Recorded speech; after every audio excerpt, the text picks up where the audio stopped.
Hi everyone, welcome. Thank you so kindly for joining us. Good turnout Monday night. I'm really proud of all of you. Good job. This is great. Thank you so much for coming. Welcome to Green Apple Books on the Park. My name is Carl Johnson. I'm the event coordinator for Green Apple, and I'm really delighted to have with us tonight Emma Copley Eisenberg for the release of her novel Housemates. Let's give a hand for Emma. Thank you for being here, Emma. All the way from Philly, Emma Copley Eisenberg. Emma's joined tonight by San Francisco's own Nina LaCour. Let's give a hand for Nina as well. Thank you all so much. I'm really excited about this book and that we get to be a stop on its tour. Thank you for joining us in person here and also online. Hello, online audience. I'm waving to a camera if you can't see. We are broadcasting from San Francisco. We open each of our events with a land acknowledgement. We are operating on unceded Ramaytush land, and we think that acknowledgement requires action if you are to do it at all. So we encourage you to donate either your time or monetary means to an Indigenous organization each time you hear a land acknowledgement. We would recommend the Ramaytush Land Trust, which we have a link in the back directly to at our back desk if you want to learn more about how to participate in this project of rematriation. I have some other very brief business before we get to the heart of the evening. Now's a good time to silence your cell phones if you have not already. I think, is picture taking okay? Picture taking is cool. We got the thumbs up. But don't, take a call in the middle of the event. That's not appropriate. Please do check out our full event calendar online at greenapplebooks.com. We have a really great season ahead of us, including the event that you are currently attending. The restroom is behind me and is available after the event and not during the event for obvious reasons. We're an unconventional event space, but you're able to use it, and if you have any questions on how, do ask me and I'll gladly help you. We have copies of books by both of our authors at the front register. You can find them there. If you've been here before, you've certainly heard me say that when you buy books from us, not only do you support us as an independent bookstore, you also support the authors who put so much work into making these books. And then you get to have a book, which, if I didn't mention, Emma's here from Philly, and she can sign them, and it's special. So if you're able, we always appreciate it. Thank you so kindly. Without further ado, I'm going to go ahead and tell you a little bit about each of the authors who are joining us tonight.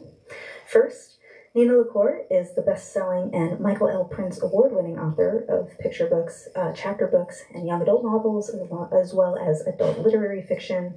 Her novel, We Are Okay, was named one of Time Magazine's top 100 YA novels of all time, and her adult literary debut, Yerba Buena, was a Book of the Month Club selection, an Indie Next Pick, and many other things. Garnering star reviews from Kirkus, Publishers Weekly, Book Page, Booklist, and many others. Nina's books have been translated into over a dozen languages. Nina, can you tell me about your most recent win? Oh, sure. Sure, yeah. I just won a Lammy Award for children's literature, which is very exciting. Thank you, Car. Of course, I realized I didn't have it printed on here, but that just happened, and it's super important. So let's give one more hand for Nina LaCour.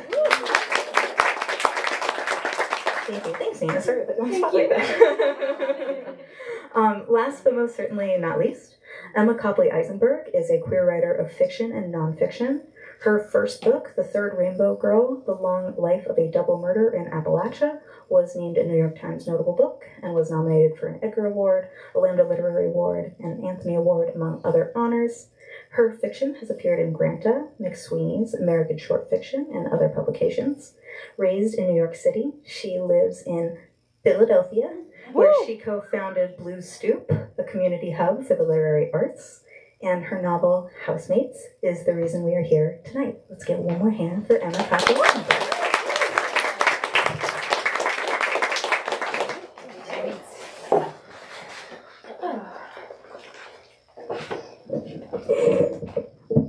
Short people. Thank you so much, Car. This is the most well-run experience of books I've encountered. And thank you so much, Nina, for being here. It's a pleasure to do this with me. What a delight. So many folks on a Monday. I just do feel like the world is such that, taking the time to read a novel, much less common person to Celebrate a novel is like a huge gift. So thank you for spending your time with me and with Nina. Okay, I'll read a little bit from Housemates, and then we're gonna have a chat, and then we're all gonna chat. So think about what's on your mind, and without further ado, this is Housemates. I'm gonna read from basically the beginning, so you don't really need to know much, except for it's okay to laugh if you find things funny. You don't have to, and also this book definitely has been talked about as a novel of queer housemates, and it definitely is a road trip novel, and it definitely is, but it's also a novel that has an older protagonist who narrates. And that's where the book begins, so don't be destabilized when you hear this magical, strange I. And, yeah, it's a book, I hope, that sort of is trying to ask the question of, like, can art save your life? Like, what are we even doing here? Right?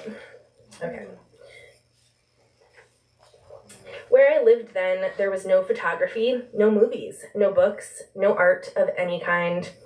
It was enough to make me wonder why I had ever spent so long on it. Art. It had once been my whole day, my whole experience of living. People talk about how time moves slowly, but I had the opposite problem that season, a period of Great Depression that began in 2017 and lasted 3 years. During that time, I was always turning behind me to see where the morning had gone, the day, the month, the year. I watched videos of capybaras pushing their noble noses through various bodies of water, or beavers whose webbed hind feet slapped the concrete as they walked, semi-upright and pigeon-toed, with carrots wedged between their small, articulated hands and their toothful mouths. There was one overambitious beaver in particular who I loved to watch, as he continuously lost a single carrot from his hand/mouth bundle and stopped to pick it up, only to lose it, or a different carrot, again moments later, and slightly further down on his travels. You would think at a certain point that the beaver would learn, that he would let one carrot go in service of retaining the rest and his general well-being. But no, the beaver never learned. I felt like that beaver. The more I tried to take on, the more I dropped. Emails, for example, just simple offers of contact or meaningless photography work. I had my social security checks to cash, I had my house to move around in, and I had my body to feed, the only carrots I could carry. I also liked watching videos people had recorded of themselves walking around their neighborhoods in Philadelphia. Videos in which nothing happened, but their feet scuffing pavement and the world going by. In this way only, I left my house. I live in West Philadelphia, a shtetl most people have only heard of in the context of its cameo in the credits of a TV show starring Will Smith, or because it contains the campus of an Ivy League university with a destructive hunger for real estate. I have lived here for much too long. So long that to fetch a half-gallon of milk or go to the bank involves 5 to 7 emotionally gutting interactions. It was about a year into my artless season, May of 2018, when I woke to a terrible pain in my back and a leak in my mocha pot. No matter how I screwed and unscrewed the thing, the struggle was real. Water dripped out and the coffee would not burble up to where I could get it. I watched some videos, first about mocha pots and then about other things. I looked on the Everything website, but the new pot wouldn't arrive until the following day. Plus, walking, I knew, was the only thing. It was hot, the world having apparently skipped spring and gone straight to summer. The tree my neighbor had planted in a bucket was now too large for the bucket, and the church had changed its flags. At the avenue, I took the dreaded turn left, eastward toward the university. After a few blocks of seeing no one I recognized, I felt emboldened and slowed my walk, breathing through my nose.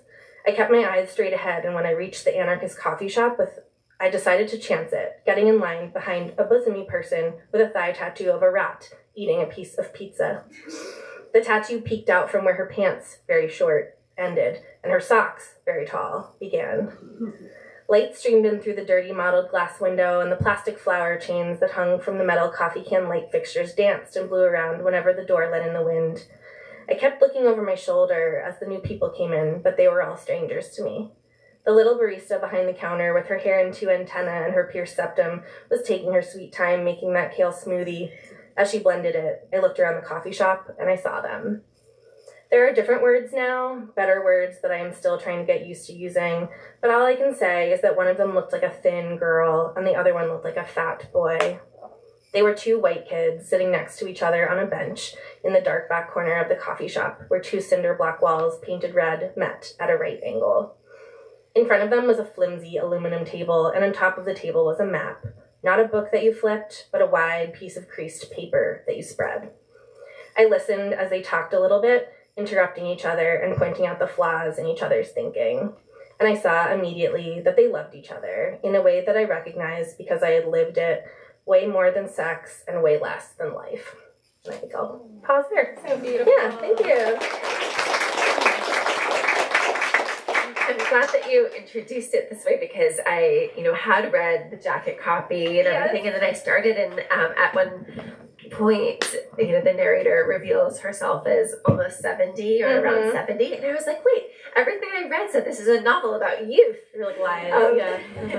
But I really loved this POV choice, and it's so unusual. And I wondered maybe it would be perfect for you to start off by telling us how you came about this narrator who really is present in the beginning and then recedes quite a bit, so that sometimes when the eye comes back in, it's surprising because you get so wrapped up in the other story. Yeah, she's kind of like flirting and leaving and then returning. I think that it's like so much of writing fiction, right, is like figuring out the problem that you're trying to solve and then figuring out the container and figuring out the craft solution for that problem. So I think, so this book has a historical inspiration, which is connected to the answer of this question, which is that I got really excited about and sort of obsessed with this modernist large format photographer named Bernice Abbott, who photo nerds maybe know, but not a lot of other folks. And she had a real life partner and collaborator named Elizabeth McCausland, who no one knows. Her name is sort of lost to history. And they went on this road trip. And so the book having a historical inspiration, I think, made me feel okay, I want to acknowledge in some way that this book is about queer lineage, about artistic history, about thinking about the artists and the queer folks who have come before us, and not just made things possible for us, but also lived through experiences like being erased from each other's obituaries or things that just have a real import in thinking about each other's lives, So I was writing this back to me at the computer having a problem. I was writing the novel and I was okay, I want to be close to these two characters. I'm excited about their contemporary struggles. I'm excited about their messy, chaotic, queer group house in Philly, which is where the book begins, essentially. But I was I just feel the book wants to be bigger. It wants to acknowledge these lineages, and I feel just having a nice story of queer chaos in 2018 isn't gonna do that. And the writer Rebecca Mackay was I went to this talk at Bread Loaf, and she was whenever I've had a problem in a novel, I never solve it by writing around the problem. I solve it by making a book about the problem. And I was fuck. That's so annoying, but so true. So I was I think that, and so one day I was writing, and this voice just kind of appeared. It was pretty woo-woo. The voice was sort of knocking out the window, and it was pretty much fully formed. She was speaking in the first person grammar. I'd been writing the book in a third person grammar, and I was who's that, And I feel you sort of have these moments where I could just have closed the window and be nope, or I could let her in. So I let her in because I felt she was at least speaking to the problem. And the more I learned about her, and early readers were I want to go deeper. I want her to be more rigorously incorporated into the project. Who is she? What does she want? And I was what does she want? And so I think that was sort of where this question of can art save your life came in, because she was someone that's in her 70s and asking that in a real way. She's depressed, she's self-isolating way before COVID even, and she's Miss Havisheming around her house basically. And then she sees these two young queers, and she's and she starts sort of lightly stalking them. Yeah. And that's to be honest. And I think she's trying to solve her own problems by watching their connection and sort of asking that question of how do you be separate but together with someone? How do you be a queer artist who's a woman or AFAB person in love with another queer artist, AFAB person? What does that mean to try to make a life together? And she's trying to answer that question for herself. And the stakes of that are a little bit higher, I think, when you're in your 70s than they are in your 20s. So I was I think that acknowledges that bigger context that I was hoping for. I hope. Absolutely. It really resonated for me because for almost 10 years, my wife and I lived in this like old apartment in Berkeley. I'm sorry, in Oakland. I forgot where I lived for 10 years. And downstairs. I swear this is true. Downstairs from us, yes, was a lesbian couple who had been together for a very, very long time. Who had like an adult child. Yes, and we were like brand new. And I always had this sense of like how I was always very aware of how privileged we were to be born in the time that we were and coming together in the time that we did.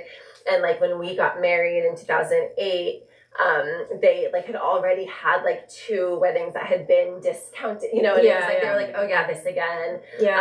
And I felt kind of frivolous sometimes, I guess, and like how easy we experienced like our relationship in our life. And I felt that there was certainly acknowledgement of how time has changed, but it was also this very kind of it's a very loving gaze through which your narrator looks at these characters, Bernie and Leah, and I found it very like beautiful and comforting. And I definitely felt like that's the kind of like, if I, you know, get to experience a very full long life, that's the kind of elder queer I want to be, is like looking at like the youth and seeing what they're doing and how times have changed, and hopefully for the better if we get through this horrible time that we're in right now. Like I certainly hope that we're gonna be able to see like even more privileges. For sure. Yeah, and I feel like it's also like she's a little bit cranky, the narrator of Housemates. Like she's a little bit frustrated. She's like, fuck, like make out or something, you know, like she's like she's like watching them on this road trip and she's frustrated that they're sort of like squandering their freedom in some ways. But I also wanted to sort of resist that idea of like the it gets better like thing, and because I think there's also part of being an artist in like the structures of capitalism that have shifted like maybe for the worse for Bernie and Leah, whereas like she and her partner as older artists in their 70s like sort of experienced a kind of like benign neglect, I think, of their queerness as artists that was also kind of interesting. So it's like, it's sort of, I hoped that it's sort of like a both and too, where the book is like Bernie and Leah are longing backwards as well as the narrator is longing forwards, if that makes sense. Yeah, absolutely. It's beautiful. Thank you. Complex. So introduce us to Bernie and Leah and like the premise of the story. For sure. So Bernie and Leah are the contemporary protagonists who we like follow through the story. Like it does have a plot, I think. And I want to ask Nina about plot though, because I think you're like really masterful with Yerba Buena, the plot. And it's interesting too, because in Yerba Buena, I feel like you have these 2 characters who start out separate and come and like inch towards each other over time. And that was part of why I was like attracted to asking you to do this chat. Because I feel like, Bernie and Leah start out both quite separate, quite alienated from, I think, their communities around them. They're both feeling like, oh, I'm different in some way. I hope that this book also has a little bit of like an intra-queer like mockery or indictment of like I hope we're at the point where maybe it does get better in the sense that it's time that we can now make fun of the queers. That's part of what this book is about. And Bernie and Leah are both feeling like, oh, I don't want to be just sort of part of this like groupthink, liberal queer microclimate that I live in Philly. I want to be asking like these deep questions about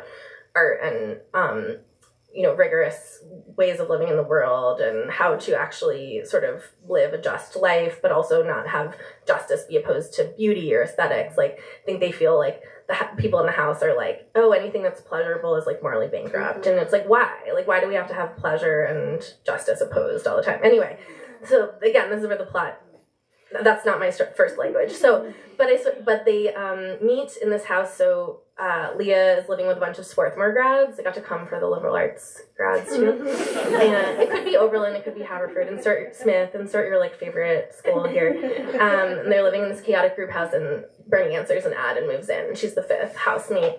And and then they go on a road trip because Bernie has a professor from college who's a photography professor who's died and left her I think we call it a complicated inheritance, something that is tarnished and has to do with his sexual misconduct behavior towards other students. And Bernie and Leah have to go and decide what to do with his cameras and his negatives and his whole photographic estate, like what to make of all of that. So then they go and embark on this like road trip through Pennsylvania together. addressing what you had said just like a few sentences ago about like pleasure, you know, being opposed to, you know, morality or whatever. I love the part in the novel where Bernie recognizes that there's nothing decorative in the house, like with the housemates, like anything that's beautiful is not allowed. And I found that so fascinating because, you know, art doesn't have to be beautiful, but it is a book about the pursuit of art, and many of us want to make beautiful things, even if they are also difficult to look at or hold. And I found that just such a striking and very like really brought the house to life and all the housemates and the kind of rigid codes by which. Yeah, that I think rigid is a good word. That it's like I've experienced this and I wanted to like ask that question in the book, and I wrote a piece for like Esquire that's what it was trying to ask that question too recently. That was like, you know, I'm not the only. There's many cool, interesting novels I think who are playing with and pushing back against this idea of like, okay, like there's a sort of good or right way to be queer, and I think like queers can be like quite rigid or quite policing of each other's behavior. Yes, and so I think both by trying to be artists, like Bernie and Leah are doing a thing that in some ways queer communities are like, who cares? Like if you're not, you know, if that's not actively like increasing the amount of justice on an hour by hour basis, like why should we make art? So I sort of give them both that question, and they're both a little bit like annoying and sanctimonious about it at the beginning, and I think they unpack and like learn different systems of thought and encounter different people. Hopefully they change their mind on the way. Yeah, okay, on that topic, you have a passage on page 20 that I would love for you to read.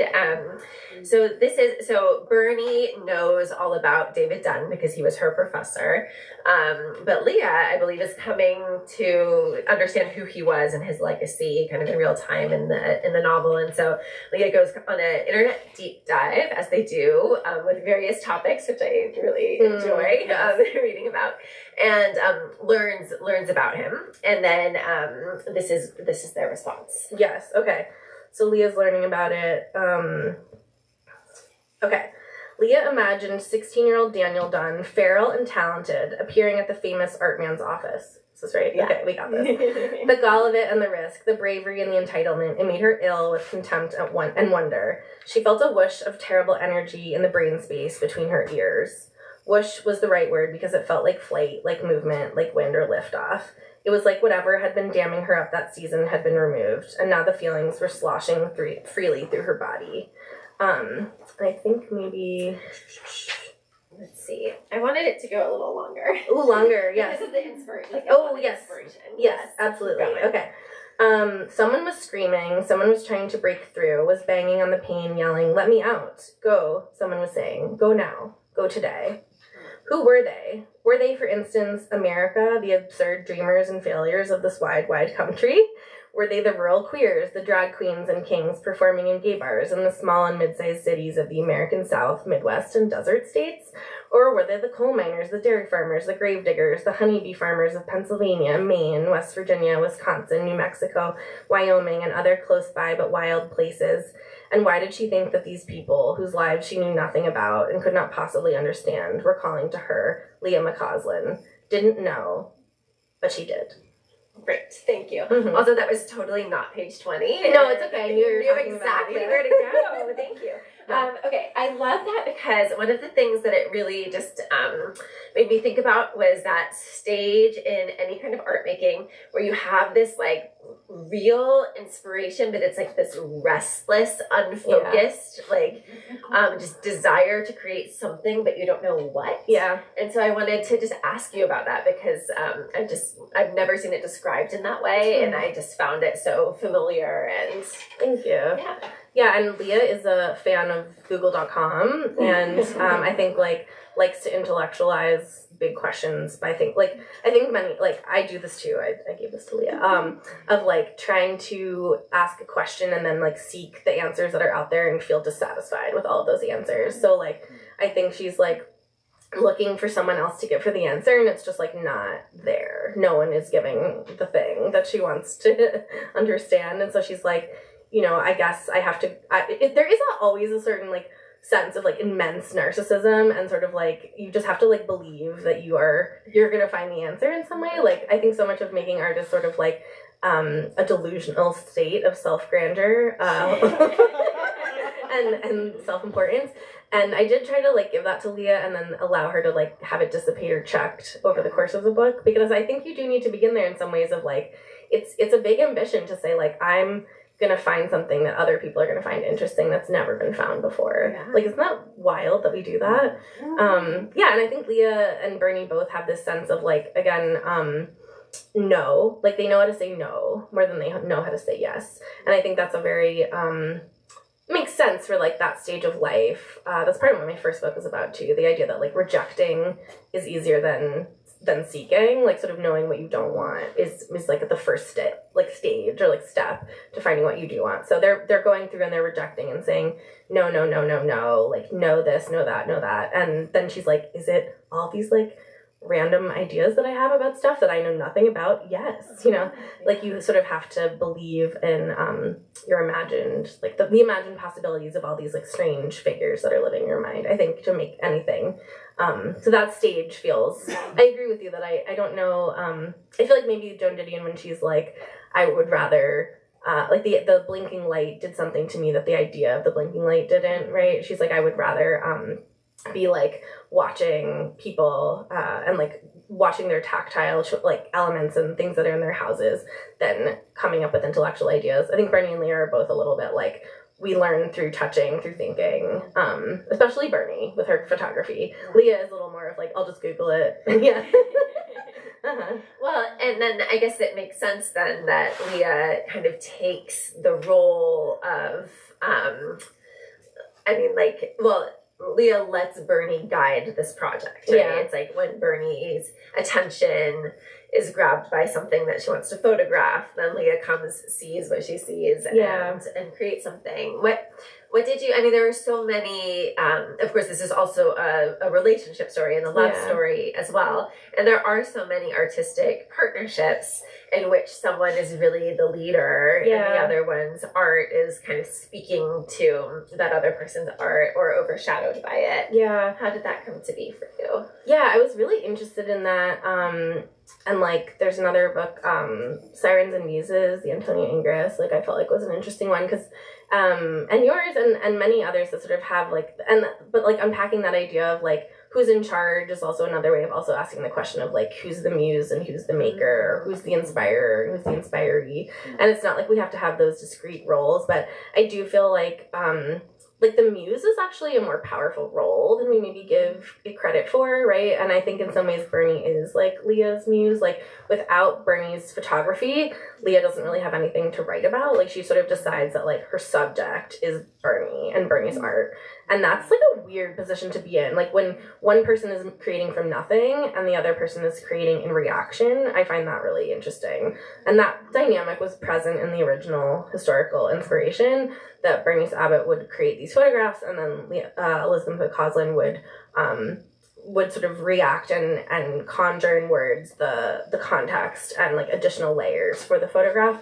But she needed the photograph in order to do that. And I was like, yeah, like there's in some ways a power imbalance in that. And then also maybe it's like, I tried to sort of unpack in this book too, like, what if it is that things aren't equal? Like, is that okay? Yeah. Like, are things equal in any relationship? In any romantic relationship or any, deeply intimate companion relationship, isn't there always some kind of power imbalance? And does that mean it's bankrupt or bad? Mm-hmm. And I was like, I think in this case, if both people are sort of signing up for that inequality, there's a certain consent there that creates a sort of open space.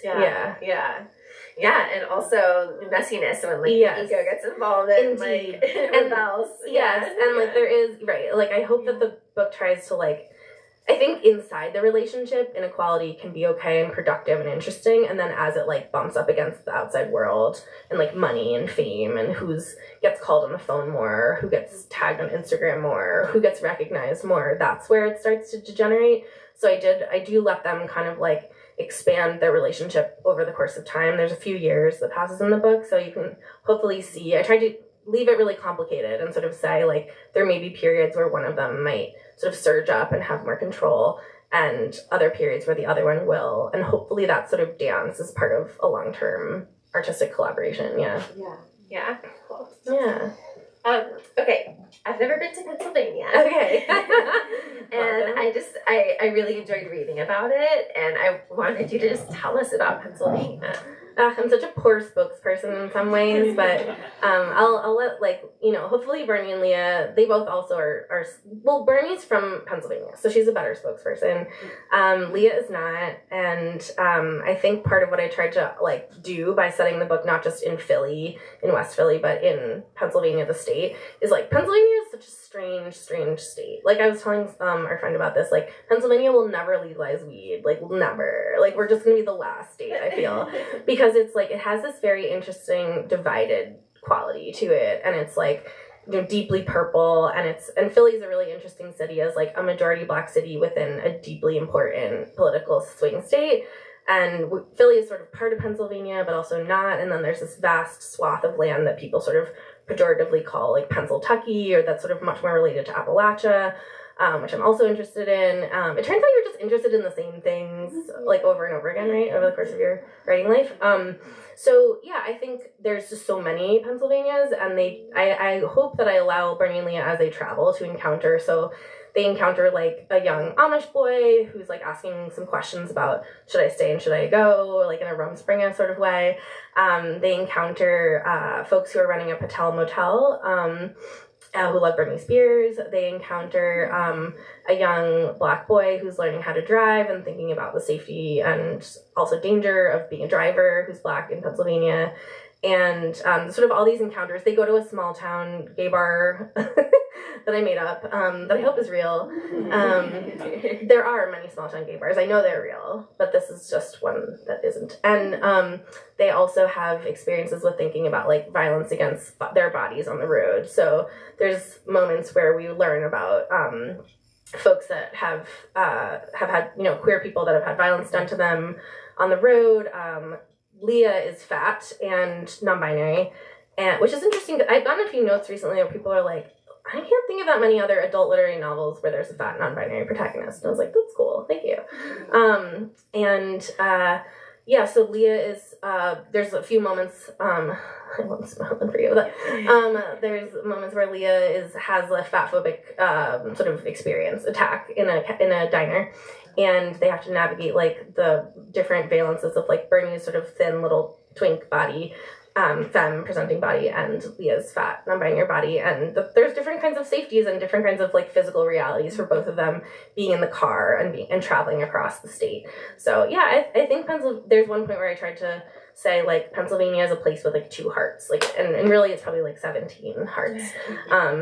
So it's a state that I feel close to, that I feel like has enormous, you know, significance. Like Philadelphia decided the 2020 presidential election pretty much. Like we knew people in our, you know, friend group who were inside the convention center like counting the ballots and stuff, and it's a really interesting place in terms of the way that it gets talked about, I think, and is underseen. I think Philly and Pennsylvania are both sort of underseen in literary fiction too, so I hope they feel seen. Yeah, I really appreciated reading about it and learning about it. Thank you.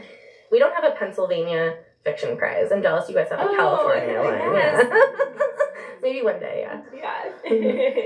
You should definitely get one. So you've been publishing some really wonderful personal essays and articles recently, and today you had a really important one in Time that everybody should check out. But the one I wanted to highlight was an article from the New Republic titled "The American Novel Has a Major Problem with Fat People." And I really appreciated the way that you very like fearlessly took down some of the very problematic representations of fat people in literature. I made this little quote. Do you want to read your excerpt? Sure. Oh, very kind. So prepared. Yeah. A+. Okay. Yes, I did say this. It's true. To read contemporary American fiction is to swim through a sea of fat phobia so normalized that it is almost never remarked upon in book reviews, and those who perpetuate it are awarded the National Book Award or become national bestsellers. When I encounter these fat-phobic moments, I'm forced to make a choice. Will whatever insight into being human this novel might offer be worth the damage? Often I'm interested in the writer's larger vision, but their casual dismissal of the bodies of the majority of Americans creates a jarring effect. Fiction at its best shows genuine interest and curiosity about every aspect of what it is to be human. Cruel remarks about fatness diminish the humanity of characters and diminish the craft of the book. Yes, thank you. Yeah. I agree. Mm-hmm. And so one of the things that, I especially loved about this book were the descriptions of all of the bodies and physicality of all of the characters. You do such a beautiful job of that. And I just wanted to especially talk about Leah, because your description of Leah is so beautiful and loving. And I just pulled out some quotes that I loved, like pleasantly curved, a big belly that the narrator wants to cuddle up next to. I loved her shirt showing lovely indents where the flesh folded over. And then my favorite part, in reference to both Leah's inner and physical self, was Leah felt huge then, enormous and weightless, full of so much love. And I just wanted to highlight that and also ask you, because physicality and embodiment is something that I really struggle with when writing. Thank you. It comes like, usually it's like my last passes. Like I'm at that stage right now with the novel I'm working on, where I'm going through it all and I'm like, what does she feel here? Yeah. What does she feel in her body? How is she a human with flesh and bones and physical sensations? It always comes late, and I just felt like yours, you have this like, it felt very effortless. It feels very like alive and loose and just like, I just love it. So tell us a little bit about how you make your characters so embodied.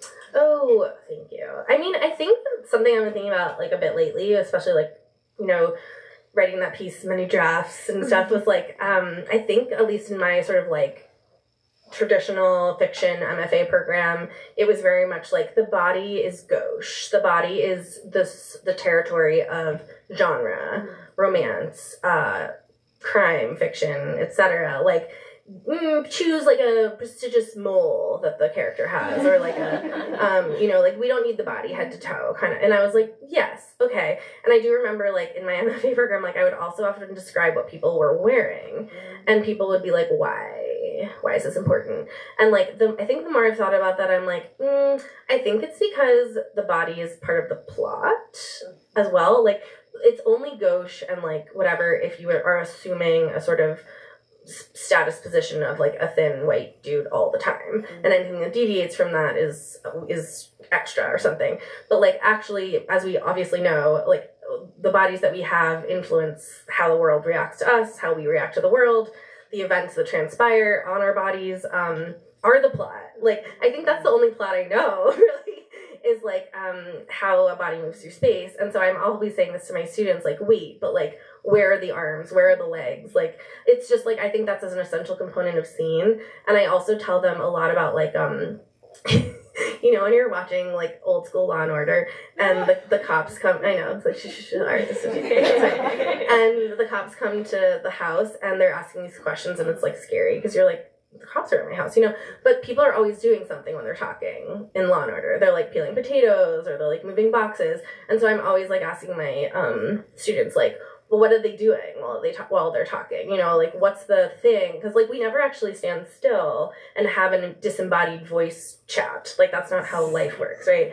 So I think that's part of it for me, is like I'm a very visual writer, I guess, and a very visual reader, and I get really frustrated in fiction where I'm like, I don't know. It's not that I don't know if they're like hot or not. It's just I don't know how to understand what the world is doing with their body if there's no body there. I don't know, but I want to turn that back on you too, because again, if bodies are my only plot, I feel like Yerba Buena has this incredible plot again that's about these two storylines that come together, and I'm trying to ask all my conversants on this tour for my next book a helpful thing, which is, what is a plot to you?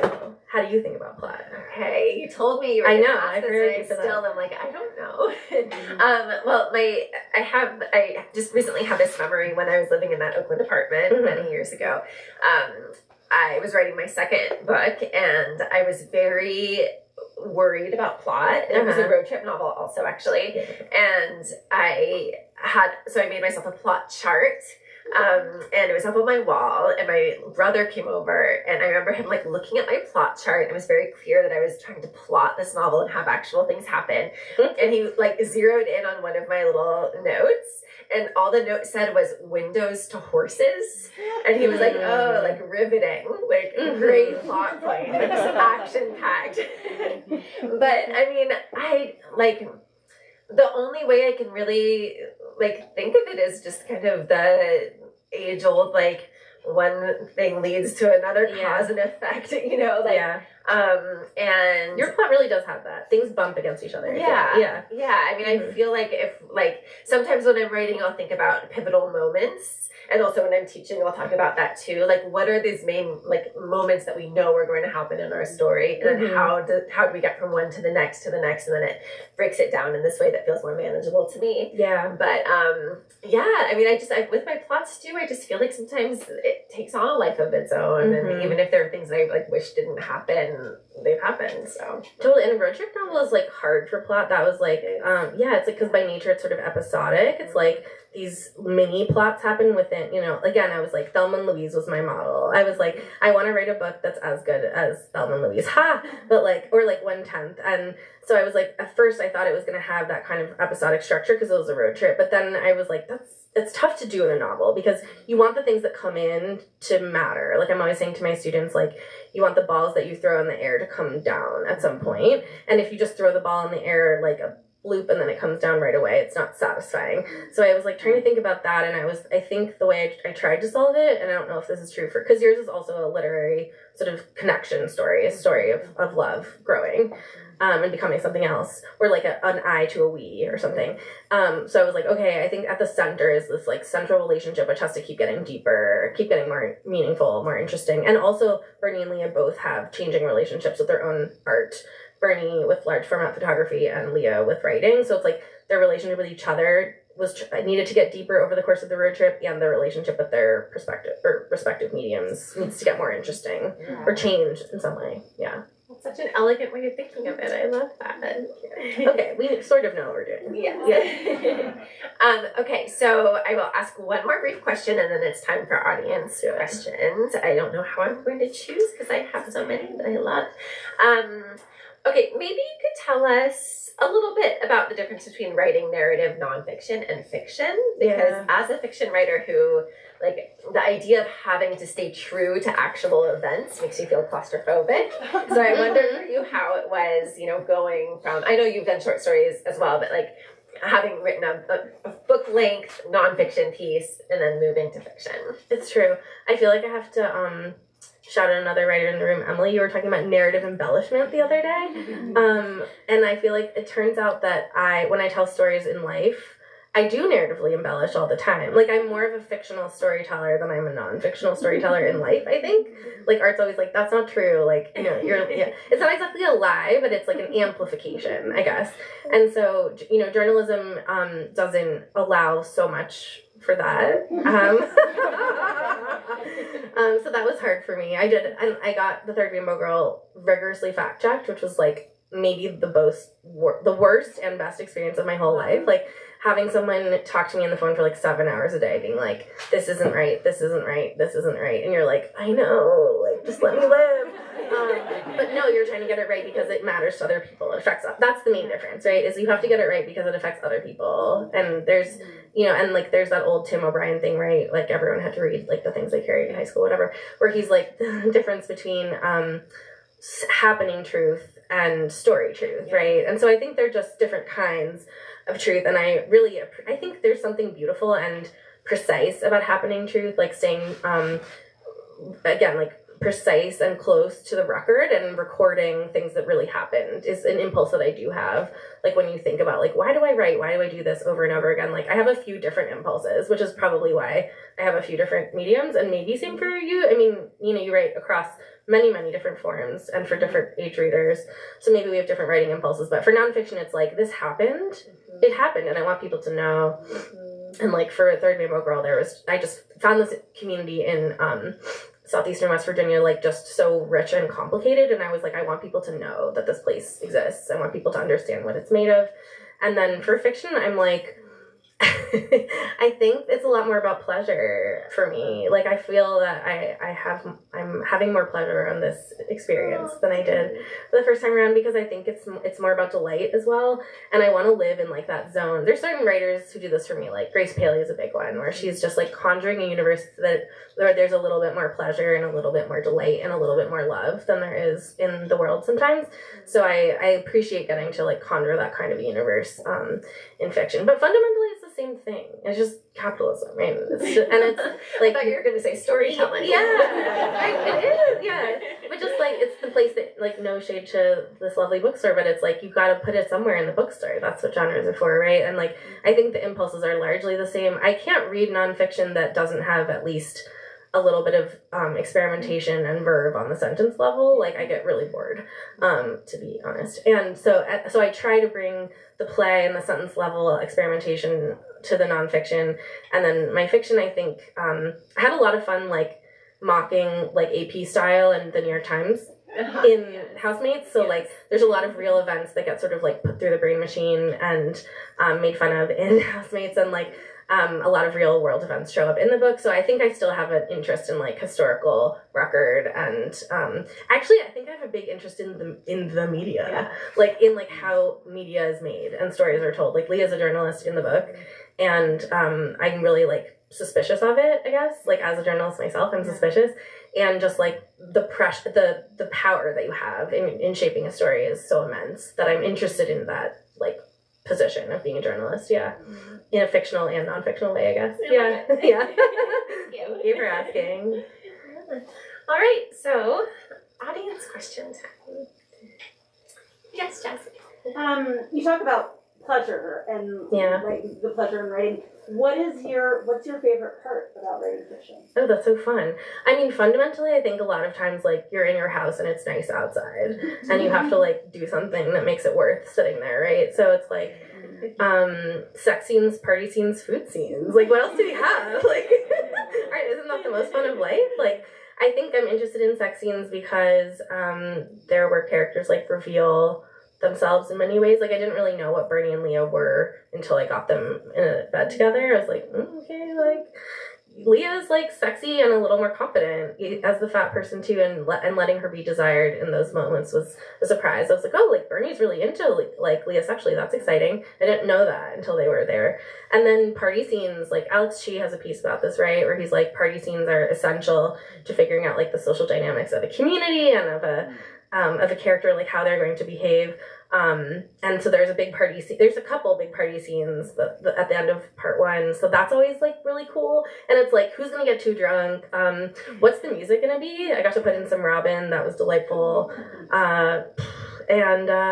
Food. Like, they're got to eat stuff on the road too, you know? And I'm really hopeful that like someone will do like a Housemates, like, feast or something, because there's like Waffle House, there's Dairy Queen, there's all kinds of like delicious, like that's part of the pleasure of taking a road trip, I think, is encountering food in various different places, right? So those are my big three. Love it. Yeah. Thanks, Jasmine. Here's a question, second round. I've read a number of like books with fat characters that were trying to be good to those fat characters, and also ended up conveying a lot of fat phobia that was really hard to read. And I'm just curious how you made decisions about like when and how much fat phobia to depict. Ooh, okay. That's really appreciate the question. Like, so the question is like how to include, like how much fat phobia to include in a book in a world where like we're steeped in fat phobia all the time, right? You sort of can't pretend it's like not there. Yeah, I mean, it was really important to me for Leah to be like, this is a book in which she's obviously fat, in which she's not trying to be smaller, but also in which her, like, relationship to her body is, like, an authentic grappling and a nuanced grappling, rather than, like, by the end, she's like, I'm done. Like, I no longer feel the grappling. Like, yay. You know, like, that's not what happens. And so I think I just try to hew closely to, like, the real experience of, like, being a fat person. Like, I'm a small fat person, but like the real thing, which is like the shame is there constantly. People are saying things constantly. There's always a sense that like I sort of think about like my body grappling as like an air conditioner that's like running in the background, and sometimes the air conditioner is louder, sometimes it's quieter. So I sort of tried to like modulate, like let that be authentic to Leah. Like sometimes it's louder for them, sometimes it's quieter, and the world's gonna intrude. So like absolutely, there's fat phobia in the novel, especially when traveling, because you're like dealing with strangers, and strangers are gonna like say weird shit and like do weird shit. But then at the same time, like I wanted there to be spaces where like she was seeking softness and like seeking comfort, and to be choosing people that weren't like dangerous for her, victimizing her, like for there to be both. It's both, I think. So a lot is probably the answer, but because the book's about that, and I do try to write about that in the New Republic piece, that like oftentimes I feel like there's fat phobia or fat comments made that aren't, the book's not about that, like they're just asides, and like that's what really bothers me. Like I feel like if you're gonna put that in, you have to make the book substantively about like body shame or eating disorders, or you can't just like toss that in and be like, the world, you know. It's like you have to unpack that in some way. So I tried. Yeah. Thanks. Other questions? Yes. I really liked the characters of Bernie and Leah, and I found myself like missing them a little when I was done reading. But there was this one line that I couldn't stop thinking about, and it helped me kind of figure out. It helped me kind of get to know Bernie. She said, I dated a football player in high school. Yeah. And I think I like didn't know who she was until she said that, and then I was like, oh, like it. I don't know, it made her more relatable in a way. And I'm just wondering if you like when you start writing, do you know who these people are going to be, or does it happen as you're going along? Oh, I love that. That you learned about Bernie from the, it's like I was a football player's girlfriend once, and you just put your toe in and fall. Like, yeah, like, do I know who they're gonna be when I start writing? No, mostly. I think that I started again from these historical outlines, and one thing that really stuck with me that I did do like a bunch of like nerdy historical research. I was telling Nina beforehand, like I got to go to like some archives, and there's incredible scholarship that's been done about Bernice Abbott and Elizabeth McCausland, more so about Abbott, but someone was like, Bernice Abbott was, what did they say, like quiet but not shy, and Elizabeth McCausland was shy but not quiet. And so I was like, I took that like little gem from the record and tried to build some characters around that, like thinking about like what would it be like to sort of be to have a lot to say but fundamentally be sort of like shy on the inside, which is how I felt Leah was, whereas Bernie was like, Leah kind of gives it all away on her sleeve, you know, and Bernie doesn't, and the world sort of often rewards that sort of like emotionally withholding kind of character. But I wanted Bernie also to not be to have a real tenderness and have a real desire to be seen by someone else. I think everybody wants that, and that she would, you know, in life the real Bernie Abbott was this kind of like cranky, mean lesbian, and I wanted to think about like what would it look like if a different version of her existed in my novel, where she got to like be a little more open and where she got to change. That people like, and so many queer people like start out having a football player as your boyfriend, like, or your high school, you know, who we are in high school is like a I think a secret that, again, like so many of our housemates that we meet in adulthood, they don't know those things. So I wanted the like main ways that Bernie and Leah are special to each other later in life is like by telling each other those early random shit, right? Like so much of it is so random, I think, who we are when we're younger. And I wanted that randomness to be included. So no, I found that as I went along, and I do like a good amount of like journaling about the book. I say this to like folks that I work with one-on-one too, who are like in the process of writing books. Like I feel like it's important to write the book, but then it's important to have a notebook where you write about the novel also, where you're like, oh, I don't know, like would Bernie do that? No. Or like would Leah do that? No. Like I wanted them to have to develop as I wrote them. I hope that's what fiction does. Yeah. The Giants guy. I have a question about the through line between the Third Rainbow Girl and Housemates. Great. You sort of alluded to it a little bit, but I'm more curious to like dig more into how you would articulate those philosophical through lines and sort of how your experience in West Virginia like directly informed this book. And then I'm also curious whether those sort of philosophical through lines are continuing into another book, or whether you feel you're moving on to more to different questions. Ooh, I'm like, can you find the through line? We've sort of joked that, like, when you're bisexual and you have two sides of your personality, like, if you look at the covers of Third Rainbow Girl and Housemates, it's really funny, because one of them is, like, dark and the other one is, like, Technicolor, but they both have roads in them. So I feel there is, I think that it's an interest and an obsession with, like, a place, probably. So, like, this community in Pocahontas County, West Virginia, where I lived when I was younger, that is the central, like, community and site of Third Rainbow Girl is, like, the whole book, basically. It's, like, thinking about, like, how did that place beget this crime that happened there, which begat all this violence against the community to begin with. And this kind of sense of, like, the ways that stories that are told about you can sort of become, like, self-fulfilling prophecies a little bit. Specifically, like, the ways that we, like, demean and speak about Appalachia in pejorative and dismissive ways. And then I think with Housemates, I'm thinking a lot about, like, West Philly as, like, a microclimate of queerness that has, like, a gentrifying presence, and then all this guilt and shame because we know we're gentrifiers, and that gets, like, redirected at each other as opposed to, like, outwards and building solidarity. So I think the place, like, was sort of the beginning of both in a way. I also think I am really, like, interested in the ways that, like, sort of quote unquote lowbrow or communities that are dismissed as non-intellectual actually have a lot of essential kinds of knowledge that, like, urban communities and queer communities often are missing or need or want or crave. So the fact that they both go into these rural spaces in both books is, like, not a coincidence. I think I'm interested in, like, folk art and low art and art that's not prized or seen in the museum. So, like, when I was in Pocahontas County, there's, like, an incredible school for traditional American bluegrass music there, and people are super, super talented musicians, but not, like, not, like, making money off of that or capitalizing on it in some way. And Bernie and Leah encounter all these, like, really kind of bizarre and smart and isolated kinds of art making, I think, in Housemates. So those are a few that I can think of. Going into the future, I do have a short story collection that's coming out in years that are to be determined. That's called Fat Swim, that has some similar preoccupations, I think, about, like, physicality and Philly and queerness in Philly.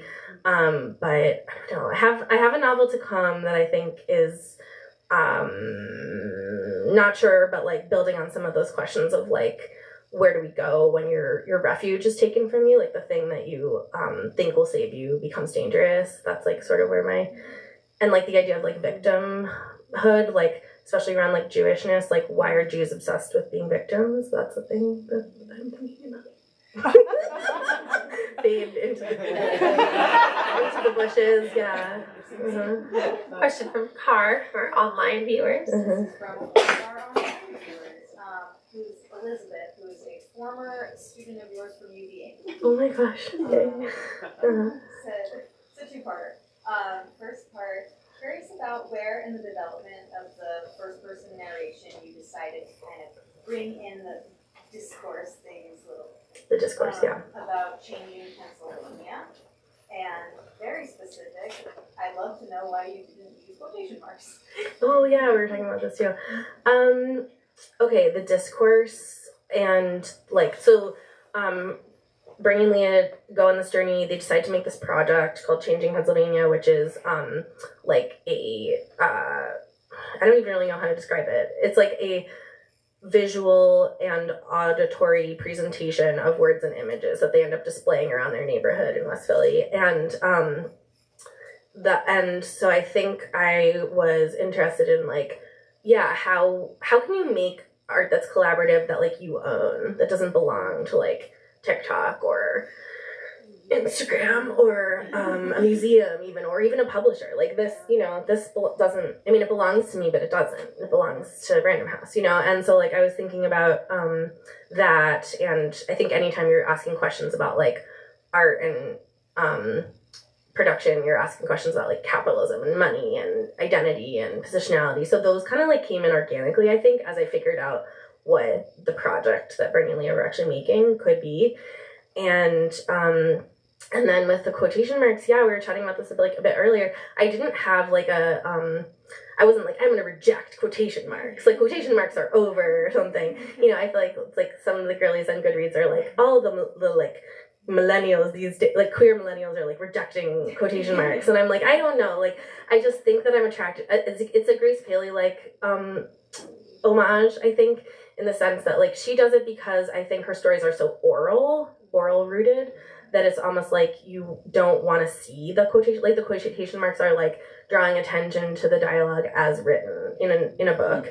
And I feel like because this book is supposedly told out loud through this narrator, I was kind of like, I don't know if it's needed. And there is a certain sort of like just delight when I look at a page and I don't see them. I just find it kind of pleasing to my eye, which sometimes is enough. Have you guys seen that like TikTok sound that's like, what are you doing? Things that please me. What are you doing it for? For my own personal enjoyment. So like part of it is that I just enjoy the way it looks, and I enjoy the sort of like taking away that like curtain of like, this is a novel, and just kind of being like, these are words. They're all words. Some of them are said out loud, some of them aren't.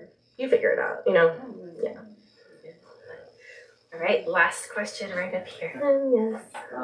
I really enjoyed your conversation about plot, and was wondering sort of what happens in between plot for you, and how do you sort of find those spaces? How do you decide how much that space is, or how little? Like in between the like sort of capital P event plotty things. Yeah, like what goes in between. Isn't it like there's like that cliche that's like love is paying attention or whatever, you know, and it's like, but also yes, like I think that in the, like if this book is so much about seeing and learning how to see and learning to like see other people and find out what they think is beautiful, and I think something I learned that's like a fun piece of like photo nerd knowledge that I'll offer is related is that like the large format camera that Bernie uses, which again is like sort of antiquated but like really special technology that people use that's super slow and it's super rigorous, and when you look through the lens, the world is actually upside down and backwards, and also the large format camera can see more than the human eye can see, which I find so like fascinating. I know, damn, right? And it's like, I think that I wasn't like, this will be a giant metaphor for a camera or something, but I think like this book is about that, so I wanted to allow it to be about that. And it's not, we can only be like the writers that we are, like we can't be a different person. And I think I fundamentally like am most comfortable writing books that are sort of two-handers, like two people bump up, things happen. And so in my experience as a human person, where I've bumped into someone and things happen, it's like all the stuff around the bumping that is juicy and interesting. And so I was like, I want to give each of those bumping ups enough space, and I want to give like the idea of seeing enough space to like breathe. So there's a lot of seeing and a lot of looking in the book, which and a lot of bodies and dogs and ice cream, and there's just a lot of stuff. It's a maximalist novel, I think. so I think there's only like 10 plots, and then everything else is life stuff. Yeah. That's such a beautiful part of it. I really noticed Like that. Just I noticed that you allowed yourself to really sink into moments and allowed the characters to think thoughts that didn't affect the plot, but were insights into who they were, and so lovely. Such a beautiful novel. It's been such a pleasure to talk with you. Thank you so much for this chat, Nina. Yes, appreciate you all so much. Thank you, Car.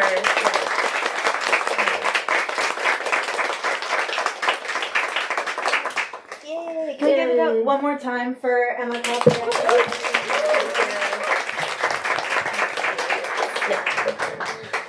This was so fun. Thank you both so much. Emma, thanks for writing this book and sharing it with us. I hope you had fun and are having fun. Nina, thank you for reading and so closely and thoroughly and being a great moderator. I appreciate it. Thank you all for being here and also being in tune and being smart. Good job. And asking good questions and engaging questions. I appreciate it. I am going to be brief and just say, do you want to take a photo? Would love to. Oh, I'm sorry. I do this all the time. Every single time. I know. I know. Okay. Maybe after your spiel? Great. Okay, yes, we've been doing a thing on this tour with my lovely partner. They have a film camera. We've been taking a photo of the event itself just to kind of make a record, again, sort of a little bit Bernie and Leah-ish of us. If you wish not to be in the photo, that's totally fine. You can get up and browse, or you can cover your face with the book, maybe. But in a few minutes, Art will take a film photo of us, yes. Cool, thanks, Emma. So I'm just here to say very briefly before we do a fun thing that we have books from both of our authors at the front register. You can find them there. Emma, I'm going to have you signing at the back desk. Sure, yeah. Here, and I'll point you where the signing line goes. We have other books. We have Nina's books. Take a look around. We're open till 9. Make yourselves comfortable. And I usually say see you next time at this point, but I'm going to hand it over to Art. Okay. Art, do your thing. Do you mind being I'm actually going to go from the back. Oh, you're gonna go from the back? I think so. It might fit more, but I don't know. But people are facing this way. Okay, fair. All right, Sorry. I'll figure it out. Okay, you got this. Yes. I will sit next to you. Do you want to cover your face? No, I cannot. Thank you. Count us down, honey, when you're ready. Yeah, I'm trying to figure this out. I would love to include more folks. You could take 2. Go all the way up there. Yes. I forgot about this one. Alright. 3, 2, 1. Oh, what gorgeous people. Thank you. Okay, that's fine. Thank you. Woo. Sorry, I forgot to say that. Okay, cool. See you next time. Awesome.